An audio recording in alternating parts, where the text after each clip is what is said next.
नमस्कार छात्रों, मैं विवेकानंद झा आप लोग का फिर से एक बार स्वागत करता हूं द ग्रेट लर्निंग पॉइंट आपके अपने चैनल में। आज हमारी जो मुलाकात हो रही है आप लोगों से वो एक नए विषय वस्तु के साथ हो रही है। जैसा कि आप लोग यहाँ देख रहे होंगे पीपीटी में,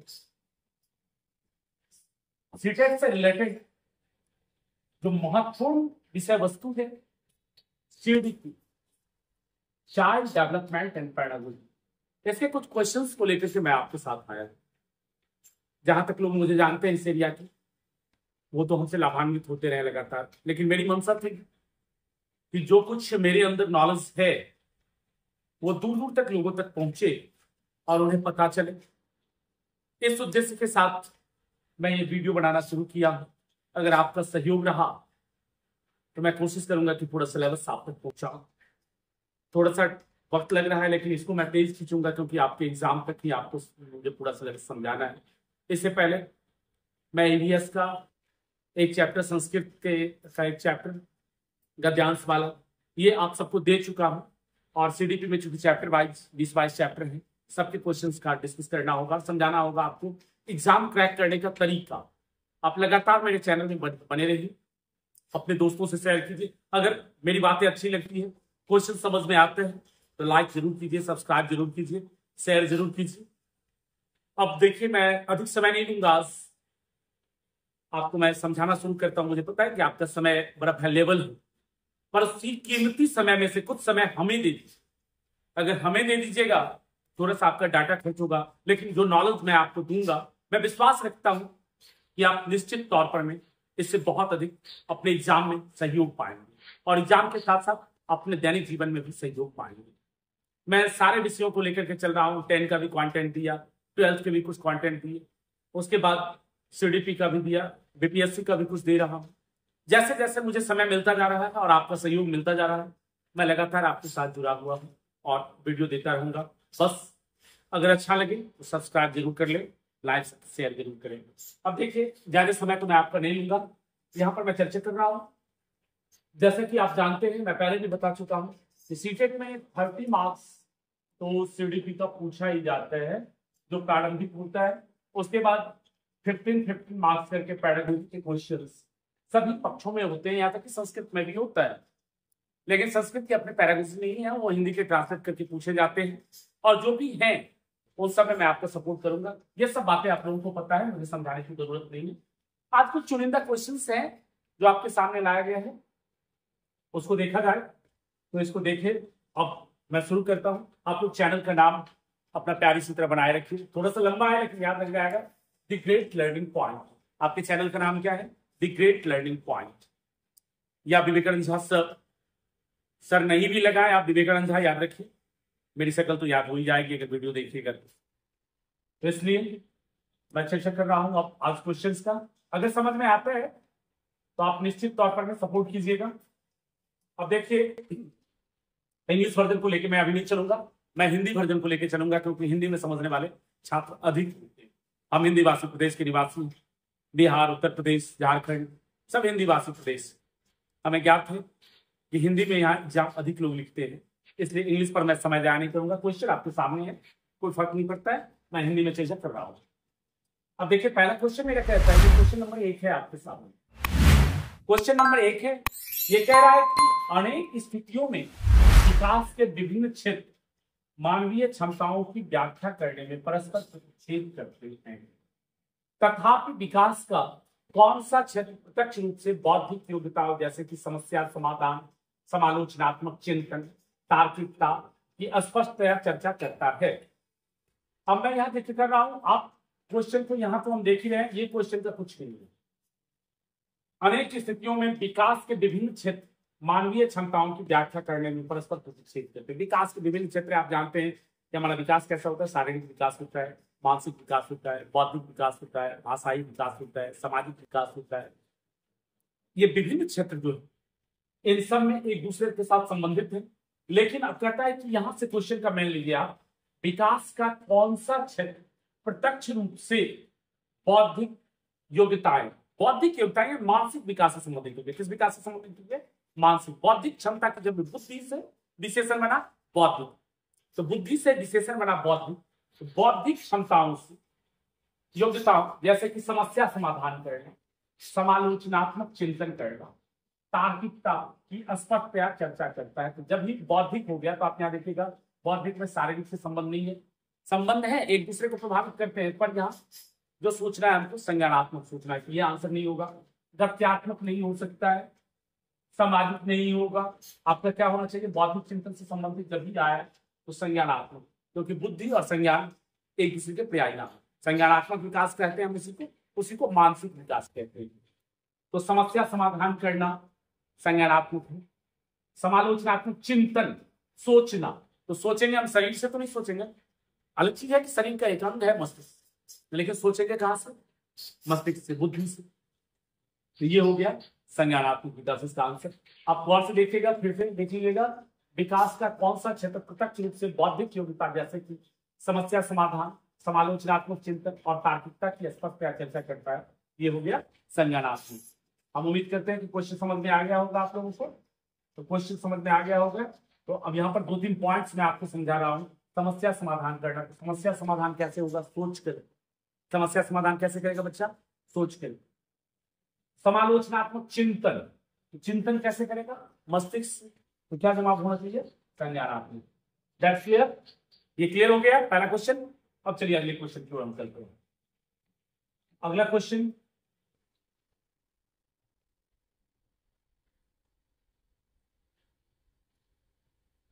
अब यहां क्वेश्चन पर ध्यान दीजिएगा।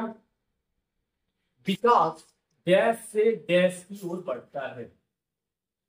अब मानव विकास के विभिन्न सिद्धांतों को आपने पढ़ा होगा, साइकोलॉजी का चैप्टर ये डीएलएड में पढ़े हो, जैसे पढ़े होंगे मानव विकास का विभिन्न सिद्धांत। उसमें हमारे विकास के बारे में क्या समझाया गया, एकरूपता का एक सिद्धांत। एकरूपता के सिद्धांत में कहा गया कि सारे मानवों का विकास एक समान होगा ऐसा नहीं है, लेकिन मानव प्रजाति के बच्चों के कुछ विकास ऐसे हैं जो समान रूप से होते हैं। जैसे सभी बच्चों का विकास शुरू होता है सिर से पैर की ओर होता है, सिरा पादा उन्मुख होता है। सिर से किस ओर होता है, पैर की ओर होता है। केंद्र से बाहर की ओर होता है, केंद्र से बाहर की ओर। तो ये जो सब सिद्धांत है, कॉमन फैक्टर है, इससे ये हमारा क्वेश्चन रिलेटेड है कि विकास डैश से डैश की ओर बढ़ता है। तो पहला ही ऑप्शन आपका मिलता है सिर से पैर की ओर। एकदम ये आंसर लॉक करने लायक है। फिर भी हम देख लेते हैं। तो जटिल से सरल नहीं, जटिल से सरल नहीं होता है, क्या होता है, उल्टा होता है, सरल से जटिल की ओर चलता है। मानव शब्द कैसे चलता है, सरल से जटिल। अगला कहता है बाह्य से केंद्र, मैंने अभी क्या कहा आप लोगों को, केंद्र से बाहर की ओर। और यहाँ हो जाएगा सामान्य से विशिष्ट की ओर। ये तीनों उल्टा, अगर इस तरफ से इन तीनों को हम लेते हैं तो आप देखिए एकदम क्लियर हो जाता है मानव विकास का क्रम किससे किस ओर जाता है। तो सिर से पैर की ओर, ये बिल्कुल सही है। यहाँ हो जाएगा सरल से जटिल की ओर, केंद्र से बाहर की ओर, सामान्य से विशिष्ट की ओर। मानव चारों मानव विकास के ही क्रम है, ये मस्तिष्क में रखेगा। इसमें हमको आंसर मिला है सिर से पैर की ओर। हो सकता है अगले क्वेश्चन में हमको इससे रिलेटेड क्वेश्चन मिले। तो एक साथ कई क्वेश्चन को करते चलेंगे हम अगर आज 10 क्वेश्चन आपको करवाते हैं तो 10 में 30 क्वेश्चन होंगे, ये जरूर आप सोच कर चलिएगा। इसलिए वीडियो को देखिएगा। अगर त्रुटि लग जाती है कि हमको सर समझाने में, यहाँ समझने में दिक्कत है, थोड़ा तेज बोल रहे हैं आप या फास्टली बोल रहे हैं, तो मैं फास्टली इसलिए बोल रहा हूँ कि समय आप लोग का जाया ना हो, समझो। लेकिन मैं अपने आप को स्लो कर रहा हूँ जिससे कि मेरी आवाज आपको क्लियर लगे और समझ में आए। तो मानव विकास का क्रम किससे ओर जाता है, सिर से पैर की ओर, जटिल से सरल से जटिल की ओर, केंद्र से बाह्य की ओर, सामान्य से विशिष्ट की ओर। That's clear. इसका जवाब क्या हो जाएगा, सही क्या है, ये तीनों तो गलत है। अब आपका सही क्या है, सिर से पैर की ओर। इस क्वेश्चन का जवाब क्या हो गया, पहला जवाब हो गया सिर से पैर की ओर। और इस सबको अगर उल्टा करते हैं तभी जाकर सही होगा। फिलहाल इस क्वेश्चन के लिए ये तीनों के तीनों रॉन्ग, गलत। क्लियर। अगले क्वेश्चन की ओर चले, चलिए ठीक है। तो मैं अगले क्वेश्चन की ओर चलता हूं, क्योंकि अभी तो आप सामने बैठे हैं नहीं जो मैं आपसे यस नो में जवाब दूं। बस उम्मीद कर सकता हूं कि आप बेहतर ढंग से समझ रहे होंगे। ना समझिएगा तो आप हमें कमेंट जरूर कीजिएगा। आपका कमेंट ही हमारा उत्साहवर्धन करेगा। इस सीडीपी में ही आप पढ़े होंगे पुनर्बलन, तो मुझे भी पुनर्बलन की जरूरत है, और वो पुनर्बलन है आपका लाइक, शेयर, सब्सक्राइब, कमेंट्स, ये सब पुनर्बलन है, मेरे उत्साह को बढ़ाता है। अब आगे देखिए, प्रारंभिक बाल्यावस्था के दौरान डैश समाजीकरण का प्राथमिक कारक है और डैश समाजीकरण का द्वितीय कारक है। क्वेश्चन मेरा क्या कह रहा है कि प्रारंभिक बाल्यावस्था के दौरान डैश समाज, बच्चा जब पैदा होता है तो एक चीज तो समझिए कि सबसे पहला समाज उसका क्या होता है, या सबसे पहला विद्यालय क्या होता है? परिवार। समाजीकरण की प्राथमिक पाठशाला कहाँ होती है? तो परिवार। सबसे पहले परिवार से ही उसको सब कुछ सीखने को मिलता है। ये भी क्वेश्चन कई बार आया है कि बच्चा जब स्कूल आता है तो पूरा स्लेट बनकर आता है, नहीं, वो अपना सामाजिक नॉलेज, भाषाई ज्ञान के साथ आता है। जो उसके परिवेश में बोला जाता है, जैसी भाषा उसके परिवेश में बोली जाती है, उस भाषा के साथ वो आता है विद्यालय में। तो इस प्रकार अगर हम क्वेश्चन का जवाब देखें तो कहता है कि प्रारंभिक बाल्यावस्था के दौरान डैश समाजीकरण का प्राथमिक कारक है। तो समाजीकरण का प्राथमिक कारक क्या हो गया आपका? परिवार। फिर क्या आ जाएगा? परिवार। और द्वितीय कारक में विद्यालय, मीडिया, ये सब आते हैं। तो यहाँ पर मैं हमको जोड़ा में जवाब चाहिए, जोड़ा में जवाब चाहिए, तो यहाँ पर मैं हम देंगे विद्यालय। अगर हम उसको देखते हैं, अब यहाँ ऑप्शन हम ढूंढ लेते हैं। तो ऑप्शन ढूंढते हैं, तो पहला जनसंचार माध्यम और परिवार, परिवार दूसरे नंबर पर है, ये गलत हो गया। इसमें भी परिवार दूसरे नंबर पर है, गलत हो गया। इसमें परिवार की कोई चर्चा ही नहीं है, ये भी गलत। आपका जवाब कहाँ जा रहा है? 3 नंबर पे, यानी सी नंबर आपका बिल्कुल सही है कि प्रारंभिक बाल्यावस्था के दौरान परिवार समाजीकरण की प्राथमिक पाठशाला है और विद्यालय समाजीकरण का द्वितीय कारक है। That's clear. अगर इस क्वेश्चन को आप लोग बिल्कुल बेहतर ढंग से समझ चुके हैं तो मैं अगले क्वेश्चन की ओर चलूं। मैं पूछूंगा हर बार, आप सामने नहीं है तो मतलब क्या है, वीडियो देखने के बाद तो आपको समझ में आ गया ना। चलिए ठीक है, तो अगले क्वेश्चन की ओर मैं चलता हूं। अगला क्वेश्चन देखिए, और जैसे कि आपको पता है कि अपना ऑफलाइन कोचिंग भी चलता है, तो जो आसपास के बच्चे हैं जिनके समझ में सीडीपी, संस्कृत ये सब नहीं आता है, तो आप जानते हैं लगभग 12-13 सालों से लगातार यहाँ से दसों हजार स्टूडेंट सीटेट पास करके जा चुके हैं। 200-300 बच्चे बीपीएससी T1 में निकाल चुके हैं, T2 में निकाल चुके हैं। जितना बड़ा बैच होता है उतना बड़ा अनाउंसमेंट में कर रहा हूँ, बहुत बड़ा अनाउंसमेंट तो कर नहीं सकता, जितना मेरे पास स्ट्रेंथ है मैं पढ़ा सकता हूँ। तो आप लोग अगर चाहें बैच ज्वाइन करना तो कर सकते हैं। बाकी ये डेमो समझिए या आपके सहयोग में मैं कुछ क्वेश्चंस आपको समझा रहा हूँ, ऐसा समझिए जो भी समझिए मैं आपके साथ खड़ा हूं। अब देखिए, जीन पियाजे के सिद्धांत के अनुसार अगर एक एस्कीन संतुष्ट परिवार को परिणाम नहीं देता है तो क्या उत्पन्न होता है? अब जीन पियाजे क्या कहते हैं, कोई एस्कीन, जीन पियाजे के सिद्धांत के अनुसार अगर एक एस्कीन को क्या होता है, कोई तरीका या काम करने का जो पैटर्न है उसको ले लेते हैं, संतुष्ट परिणाम नहीं देता, जो आप मनोवांछित चीज चाहते हैं वो संतुष्ट परिणाम आपको नहीं मिला, तो क्या उत्पन्न हो? अब मान लीजिए सपोज दैट हमारे मन में कोई भावना चल रही है और उस काम को हम अनुरूप में लाना चाहते हैं, परिवार के सारे लोग संतुष्ट नहीं हुए हमारे काम से, परिवार में क्या उत्पन्न हो? असंतुलन उत्पन्न होगा, जाहिर सी बात है। एक लोग एक दूसरे से वैमनस्यता में आ जाएंगे, एक दूसरे पर गुस्सा करेंगे। तो वही चीज कहता है यहाँ कि जीन पियाजे के सिद्धांत के अनुसार अगर एक एस्कीन संतुष्ट परिणाम नहीं देता है तो इससे क्या उत्पन्न होगा? असंतुलन उत्पन्न होगा। क्या उत्पन्न होगा? असंतुलन। क्लियर आंसर है। अनुकरण नहीं कर सकता, इसमें नकल करने की कोई जरूरत नहीं है, संरक्षण की कोई जरूरत नहीं है, विकास का समीपस्थ की कोई आवश्यकता नहीं है। जवाब क्या होगा? असंतुलन पैदा होगा। स्कीम अगर फेल हो जाता है, संतुष्ट परिणाम नहीं देता है, तो क्या उत्पन्न होगा? असंतुलन उत्पन्न होगा। That's clear. अब चलिए अगले क्वेश्चन की ओर। जीन पियाजे के संज्ञानात्मक विकास सिद्धांत के अनुसार बच्चे किस अवस्था में वस्तु स्थायित्व को समझना आरंभ कर देते हैं? अब देखिए, जीन पियाजे ने सबसे पहले क्या दिया है? संवेदी गामक अवस्था। संवेदी गामक अवस्था की आयु क्या है? 2 से 2 वर्ष। पूर्व संज्ञात्मक अवस्था 2 से 6 वर्ष। मूर्त संज्ञात्मक अवस्था 6 से 11 वर्ष। और उसके बाद औपचारिक 11 वर्ष से ऊपर, वर्ष से ऊपर। अब यहां पर आपका क्वेश्चन रहता है कि वस्तु अस्थायित्व का गुण, वस्तु अस्थायित्व का गुण किस अवस्था में आ जाता है। अब देखिए यहाँ इन्होंने क्या कहा वो चीज समझना है, लेकिन थोड़ा सा प्रैक्टिकली माइंड जो है मेरा, वो अपने घर के बच्चों को, आसपास के बच्चों को देख करके भी लगाना है। बच्चा वस्तु को अस्थायी तौर पर कब समझने लगता है? अब पूरा दिन परिपक्व होता है तो कब आएगा? जब 16 वर्ष से अब हो जाएगा तब। लेकिन थोड़ा बहुत तो अस्थायित्व का गुण आ जाता है। अब मान लीजिए हम सेब खिलाते हैं बच्चे को, सेब को पहचानने लगता है, वो कौवा को देखने लगता है। 0 से 2 वर्ष की अवस्था में आप बच्चे को देखिएगा तो बहुत सारी चीजों का अस्थायित्व, जो उसके आसपास की वस्तुएं हैं, जो आसपास में वस्तु दिखाई देती है, लगातार जिससे मुलाकात होती है, उसके अस्थायित्व का गुण आ जाता है। आप प्रैक्टिकली देखिएगा तो पियाजे से बिलो कैसे जा सकते, बिलग जा सकते हैं ना। जो चीज हमारे समाज में घटित होता है उन्हीं पर मनोवैज्ञानिक सिद्धांत पर आए हैं। अब यहाँ आपको याद करना था, पियाजे ने कितने भागों में बांटा है? तो 4 भागों में बांटा है। कौन कौन?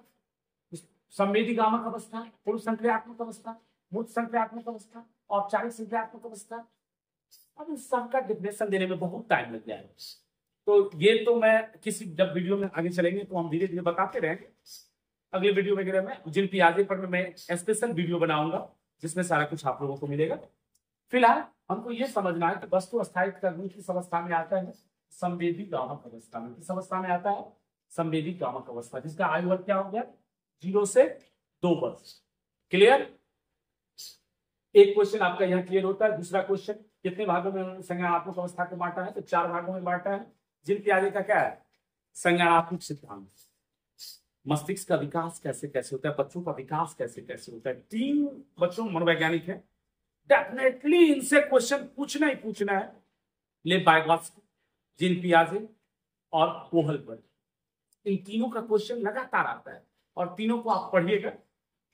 अब चलिए यहाँ पर मैं अगले क्वेश्चन की ओर मैं चलता हूँ, क्योंकि फिर मैं अगर इसी क्वेश्चन पर पूरा टाइम दे दूंगा तो अगला क्वेश्चन आपको नहीं बता पाऊंगा, इसलिए थोड़ा सा क्वेश्चन से मुलाकात कीजिए, समझने की कोशिश कीजिए।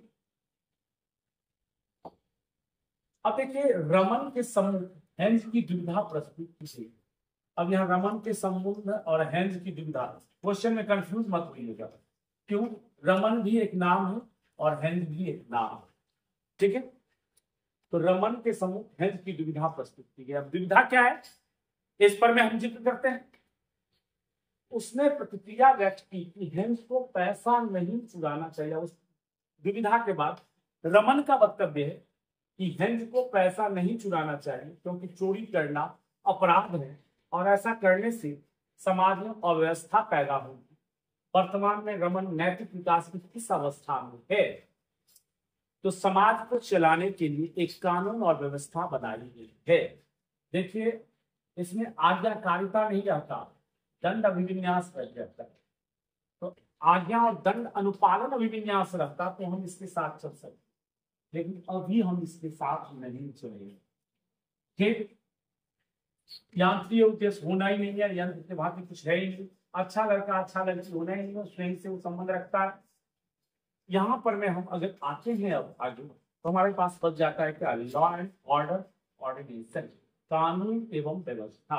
ये इसका सिंपल हो जाएगा, क्योंकि हमारे समाज की व्यवस्था बनाई गई है चोरी करना अपराध है। इससे अगर सारे बच्चों के मन में ये नहीं समझाया जाए तो अपनी आवश्यकता अनुसार बच्चे क्या करेंगे? वस्तु जिसकी वस्तु है उसको लेने लगेंगे, क्या होगा? समाज में कुव्यवस्था फैल जाएगी और व्यवस्था फैल जाएगी। इसके लिए दंड का भी प्रधान किया गया है, कानून बनाए। तो कानून एवं व्यवस्था इसका आंसर हो गया। अगले क्वेश्चन की ओर चले हम। अब देखिए अभी मैंने जिक्र किया था आप लोग के साथ, जिन पियाजे से क्वेश्चन रिलेटेड था, ले बायगॉत्स्की और कोहलबर्ग। तो ले बायगॉत्स्की आगे हमारे संबंध। ले बायगॉत्स्की के विचारों के अनुसार निम्न में से कौन सा कथन सही है? ले बायगॉत्स्की का क्या है? सामाजिक विकास का सिद्धांत है। वो समाज के साथ हर चीज को जोड़ करके, उनका कहना मतलब क्या था, मूल रूप में क्या कहना था कि बच्चे जो भी कुछ सीख रहे हैं वह समाज के साथ अनुक्रिया अंतरक्रिया करके सीख रहे हैं, समाज का अनुकरण करके सीख रहे, जिस परिवेश में रह रहे वैसा वो सीख रहे।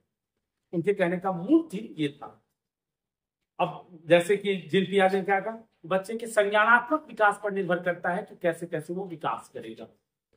और कोहलबर्ग का नैतिक विकास का सिद्धांत। तो अब इन तीनों को तो हम बाद में समझेंगे, पहले हम चलते हैं लेव वाइगोत्स्की की ओर, इनके विचार क्या थे। अब सामाजिक विकास का सिद्धांत है, बच्चे कहां से सीखते हैं, तो समाज से सीखते हैं। अब इस संदर्भ में कथनों को आपको सामाजिक पृथकीकरण अधिगम में योगदान देता है। पृथकीकरण मतलब क्या होता है, अलगाव। पृथकीकरण मतलब क्या होता है, अलगाव। तो समाज से अलग होना अधिगम में योगदान देता है। क्या आपको लगता है ये सही है? कोई बच्चे समाज से अलग होकर के सीख सकता है? एक कथन मुझे याद आ रहा है, अरस्तु का कथन था कि जो व्यक्ति समाज में नहीं रहना चाहता वो देवता है व दानव। तो ये तो एक कथन था। बच्चे जो कुछ सीखते हैं कहां से कहे, समाज से सीखते हैं। ये क्या कह रहा है पॉइंट, कि समाज से पृथककरण यानी अलग होकर, ये नहीं होगा। दैट्स क्लियर, समझ में आया? बच्चे दूसरों के सहयोग के बिना सर्वाधिक अच्छी तरह से सीखते हैं। अब दूसरों के सहयोग से नहीं सीखे तो समाज में रहे ही नहीं। मतलब अकेले सीख रहे हैं, क्या बच्चे अकेले सीखेंगे, एकाकी सीखेंगे? नहीं। हमें विद्यालय की आवश्यकता क्यों, क्लासरूम में क्यों पढ़ाया जाता है? सबको आपने पढ़ा है कि अभी क्या है कि अभी एक कक्षा पद्धति लागू की गई है जो सभी को एक समान कक्षा प्रणाली लागू की, समावेशी शिक्षा के नाम से इसको जाना जाता है। तो समावेशी शिक्षा के नाम से जाना जाता है जो सबको एक साथ बिठा करके पढ़ाना है क्लासरूम में। क्यों? तो सामाजिक विकास होगा, बच्चे का नेतृत्व की भावना विकसित। तो इसलिए हम चर्चा करते हैं। तो इसमें बच्चे दूसरों के सहयोग के बिना सर्वाधिक अच्छी तरह से सीखते हैं। ये क्वेश्चन आपका गलत हो गया। सब एक साथ क्लास में बैठेंगे, तब सबका सहयोग होगा, तभी वो सीख सकते हैं। अगला कहते हैं कि संकेत और मदद अधिगम की गति में अवरोध पैदा करते हैं। संकेत और मदद, अवरोध मतलब क्या होता है, रुकावट। अवरोध का क्या होता है, रुकावट। क्या मदद जो है तो रुकावट पैदा करता है। हम साइकिल चला रहे हैं, कोई पीछे से धक्का दे दिया, सपोज दैट, मान लेते हैं धक्का दे दिया, तो आपको वो मदद करेगा स्पीड बढ़ाने में कि रुकावट पैदा करेगा उसको पीछे तरफ? जाहिर सी बात है कि कोई पीछे से धक्का दिया तो मदद करेगा। तो ये तो क्वेश्चन गलत हो गया भाई। मदद जब भी करेगा तो वो अवरोध नहीं पैदा करेगा, क्या करेगा, हमको सहयोग पैदा करेगा। हम क्वेश्चन बना रहे हैं, हमारा कहीं फंस रहा है, हमारा कोई साथी कहता है इसको ये नहीं फॉर्मूला लगा लो, ये टूट जाए, हम खट से याद आता है फॉर्मूला लगाते हैं बना, तो मदद हो गया उसका। तो ये आपको सहयोग पैदा किया या रुकावट पैदा? बोलिए, सहयोग पैदा किया ना, तो इसलिए ये ऑप्शन इसका गलत हो गया। अब अगला ऑप्शन देखिए, सांस्कृतिक उपकरण अधिगम की प्रक्रिया में योगदान देते हैं। सांस्कृतिक, संस्कृति सबसे बना हुआ है, सांस्कृतिक, संस्कृति सबसे बना हुआ है। सांस्कृतिक जो हमेशा आपके परिवेश, जिस परिवेश विशेष में रहते हैं वो एक संस्कृति विशेष। मान लीजिए हम सनातनी वैदिक धर्मावलंबी, वेदांत हमारा हिंदू धर्म का जो भी रीति रिवाज प्रथा है उसको हम सीख रहे हैं, उसमें भी क्षेत्र विशेष पर प्रथाएं बदलती हैं। जो जिस क्षेत्र विशेष के हैं वैसी प्रथाओं को सीखते हैं। वो क्या करता है, हमें सीखने की प्रक्रिया में योगदान देता है, डेफिनेटली योगदान देता है। आप नहीं हो तो थोड़ा सा हमारे मुस्लिम भाइयों का लैंग्वेज चेक कीजिए, हमारे हिंदू भाइयों का लैंग्वेज चेक कीजिए, दो समाज तो हमें हमेशा मिल रहा है, तो दोनों के लैंग्वेज में डिफरेंस, संस्कृति में डिफरेंस, रहन सहन में डिफरेंस, हर कुछ मिलेगा। तो सांस्कृतिक उपकरण अधिगम की प्रक्रिया में योगदान देते हैं। इसका 4 नंबर क्वेश्चन आंसर हो गया। क्वेश्चन इतना देने स्क्रीन पर रहता है, आप लोग देखिएगा, जरूर देखिएगा कि क्वेश्चन स्क्रीन पर रह रहा है तो इसका क्या जवाब हो रहा है, क्यों जवाब हो रहा है। क्योंकि बिना क्वेश्चन को समझे अगर हम जवाब देते हैं तो नहीं होगा। सीधे जवाब को नहीं रखना है, पहले क्वेश्चन को देखना है, उसके बाद लेव वाइगोत्स्की के विचारों के अनुसार निम्न में से कौन सा कथन सही है। लेव वाइगोत्स्की के बारे में पहले हमने कहा, क्या सामाजिक विकास का सिद्धांत है इनका, तो सांस्कृतिक उपकरण अधिगम की प्रक्रिया में योगदान देते हैं। चले अगले क्वेश्चन की ओर। ठीक, तो अब चलिए अगले क्वेश्चन की ओर। अब यहां पर देखिए, लेव वाइगोत्स्की के अनुसार शिक्षण अधिगम की निम्न में से कौन सी विधि अधिगम को समुन्नत करती है। अब थोड़ा सा हम आप लोगों से ये कहेंगे, अभी तक पढ़े लिखे हैं, एटलीस्ट जो भी सीटेट के एग्जाम में बैठ रहे हैं, मैं इतना तो कह ही सकता हूँ कि मैट्रिक इंटर करने के बाद डीएलएड में एडमिशन लेने के बाद फर्स्ट ईयर सेकंड ईयर का पास आउट स्टूडेंट हो, इतना पढ़े लिखे तो हम लोग हैं। तो हमेशा अगर आप कोशिश कीजिएगा कि किताबी लाइन से ही हम जवाब ढूंढे तो थोड़ी सी कठिनाई होगी सब्जेक्ट को क्वालिफाई कर, जहां तक मेरा अनुभव। मॉडरेट क्वेश्चन है, थोड़ा सोचना पड़ेगा तो उसके हिसाब से हम चलते हैं। अब देखिए, लेब बायगॉत्स्की के अनुसार शिक्षण अधिगम की निम्न में से कौन सी विधि अधिगम को समुन्नत करती है? अब निष्क्रिय अनुकरण करेगा तो निष्क्रिय कभी हो सकता है, सक्रिय अनुकरण होगा। पॉजिटिव पॉइंट क्या होगा यहाँ? सक्रिय अनुकरण, निष्क्रिय नेगेटिव पॉइंट में आता है। सहभागी अधिगम, व्याख्यात्मक शिक्षण, उद्दीपन प्रक्रिया अनुकूलन। तो व्याख्यात्मक शिक्षण नहीं होगा क्योंकि व्याख्या देकर के, जैसे मैं आपको क्या कर रहा हूँ, लेक्चर मेथड से पढ़ा रहा हूँ, अभी सामने है, क्योंकि आप लोग नहीं है तो मैं व्याख्यात्मक रूप से पढ़ा रहा हूँ, कुछ व्याख्या कर रहा हूँ प्रश्नों की और जवाब दे रहा हूँ। तो ये सामाजिक अधिगम नहीं होता है, सहभागी अधिगम होता है। अब व्याख्यात्मक पहले इसको निगेटिव में ले लूं, पहले सबको उसके बाद। उद्दीपन प्रतिक्रिया अनुकूलन, किसी काम के कारण और प्रत्युत्तर में आप काम करते हैं उसको, जैसे आप मच्छर काट लिया तो मेरा हाथ ऐसे जाएगा, हाथ ऐसे जाएगा तो ये क्या होगा? उद्दीपन प्रतिक्रिया अनुकूलन। ठीक, तो ये यहाँ पर नहीं होगा, यहाँ पर क्या होगा? सहभागी अधिगम। क्यों होगा सहभागी अधिगम? तो निम्नलिखित लेब बायगॉत्स्की के अनुसार शिक्षण अधिगम निम्न में से कौन सी विधि अधिगम को समुन्नत करती है, अधिगम को उन्नत बनाती है, सीखने में हमारी मदद करती है?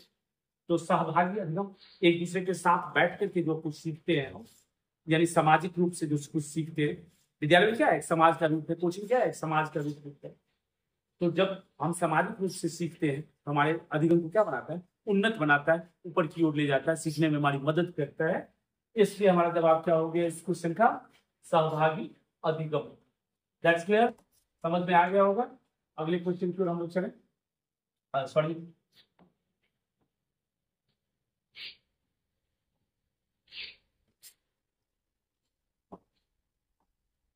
अब यहां पर देखा जाए, बाल केंद्रित शिक्षा किसकी अनुशंसा करती है?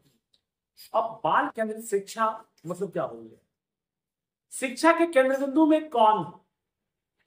शिक्षा के केंद्र बिंदु में है बच्चे। बाल केंद्रित शिक्षा का मतलब क्या? बच्चे के अनुरूप शिक्षा देना। ये बाल केंद्रित शिक्षा मतलब उसका शाब्दिक अर्थ क्या है?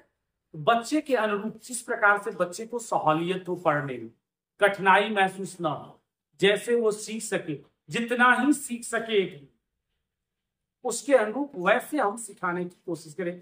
एक बार क्वेश्चन आया था सीटेट में, वो क्वेश्चन तो वो मुझे याद नहीं है, पर उसमें का जवाब था कि खुले में आराम की जगह बनाकर पढ़ना चाहिए। बच्चा अगर बगीचे में जाना चाहे तो अध्यापक को क्या करना चाहिए? ये सर क्वेश्चन था 2018 का क्वेश्चन।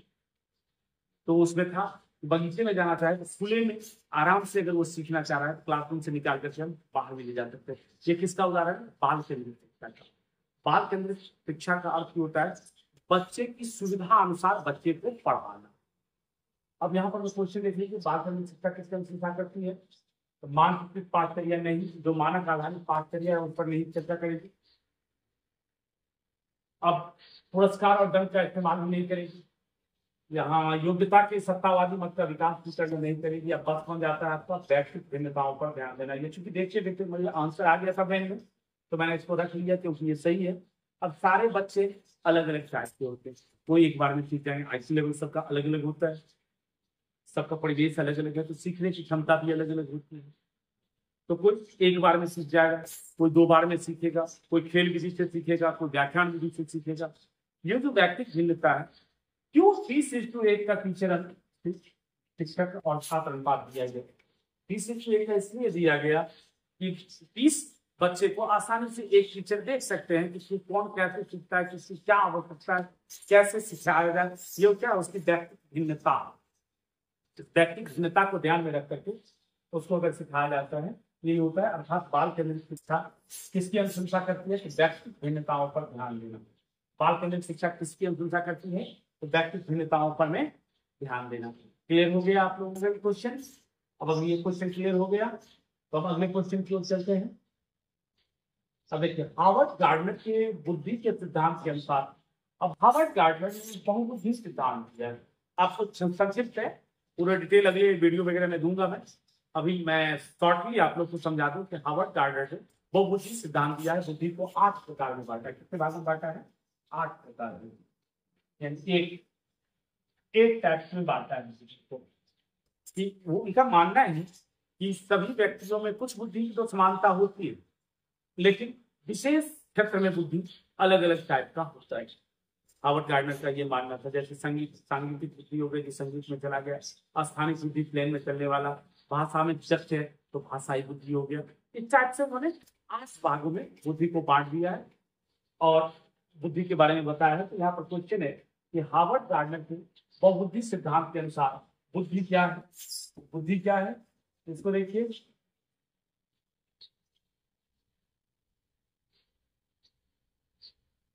बुद्धि क्या है? सभी बच्चों में एक समान स्तर होते हैं, गलत। सभी बच्चों में एक समान बुद्धि के स्तर नहीं होते। एक सामान्य योग्यता है जिसका कोई गैप की आधार नहीं है, गलत। गैप की आधार है। बुद्धि कहाँ से आता है? अनुवांशिकता और वातावरण का संयुक्त परिणाम है बच्चों। बुद्धि क्या है? अनुवांशिकता और वातावरण का संयुक्त परिणाम है। और भी कारक है, लेकिन फिलहाल इतना समझ के चलिए। जन्म से ही स्थिर है और उस पर परिवेश के कारकों का कोई प्रभाव नहीं पड़ता। बिल्कुल गलत। मैंने अभी कहा कि जन्म से वंशानुगत भी आता है और परिवेश का भी प्रभाव पड़ता है। तो अब चौथा आता है कि कई प्रकार की होती है। मैंने क्या कहा? हार्वर्ड गार्डनर ने कितने प्रकार में कहा था? 8। तो बहुवचन में गया तो कई प्रकार की होती है।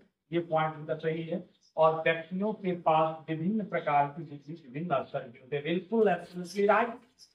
दिस क्वेश्चन लॉक कि बुद्धि कई प्रकार की होती है और व्यक्तियों के पास विभिन्न प्रकार की बुद्धि विभिन्न स्तर के होते हैं। तो मैं उम्मीद करता हूं कि ये 10 क्वेश्चन मैंने आपको आज करवाए, आपको अच्छा लगा होगा। अगर अच्छा लगेगा लाइक शेयर सब्सक्राइब कीजिएगा, आप लोग सब व्यू दीजिएगा। तो मैं लगातार ऐसे क्वेश्चंस लेकर के आपके साथ आता रहूंगा। तब तक के लिए आज के लिए धन्यवाद। आपका अपना विवेकानंद। That's all.